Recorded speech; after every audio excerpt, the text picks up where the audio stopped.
Bakit nga ba tayo nagmamahal? Para ba may maipakita sa kanila na may mahal ka, nakikisama ka sa mga tao, na may nagmamahal din. Yun. Depende naman yun sa'yo kung magmamahal ka.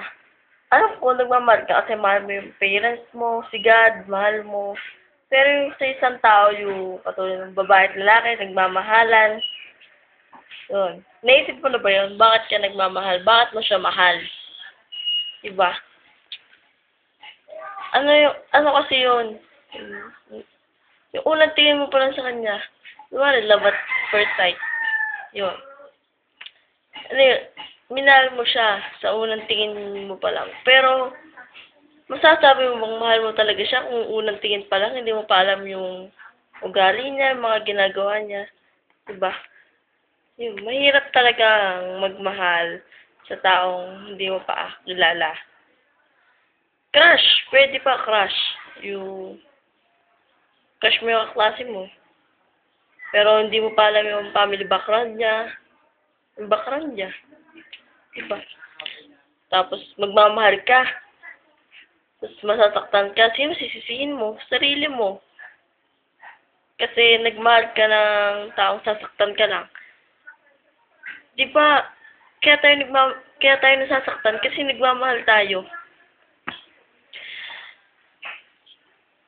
Alam mo yun, hindi mo mawawala yung nasasaktan ka kapag nagmamahal ka. Hindi mo mawawala yun sa relasyon.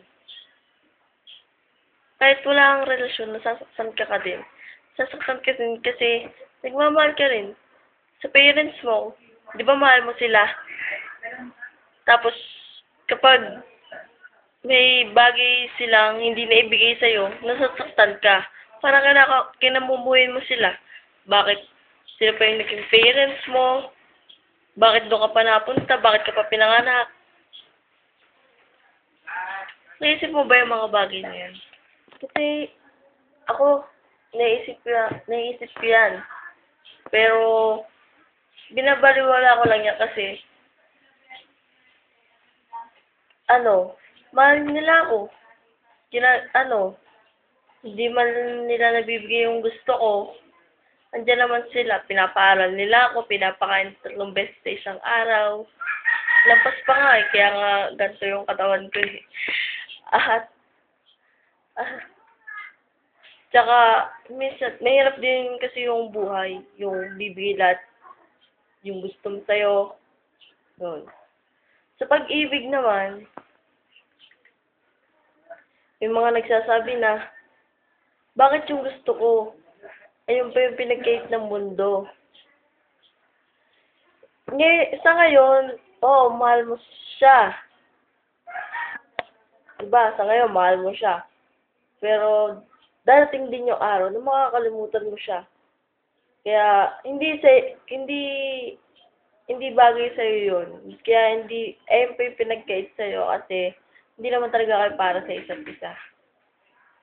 Yung iba, kaya, yung nagkaka-boyfriend o girlfriend sila, pero hindi naman nagiging sila sa bandang huli kasi yung mga yon parang kailangan mo munang matuto sa ibang mga bagay bago dumating talaga yung para sa'yo. Yun. Tingnan mo, sa susunod na mga araw, magmamahal ka, pero kukunin din agad sa'yo yun. Yung parang mamahalin mo siya. Pero, a few days pass or month nalilipas, mawawala din yun sa'yo. Kasi, dumating sila para turuan ka. Turuan ka magmahal ng tama. I know, masasaktan ka din kasi mawawala din sila sa'yo. Pero, may isip mo na lang na may iniwan silang aral para sa'yo. Ganun kasi ang buhay eh. Yun. Di ba? Tama naman.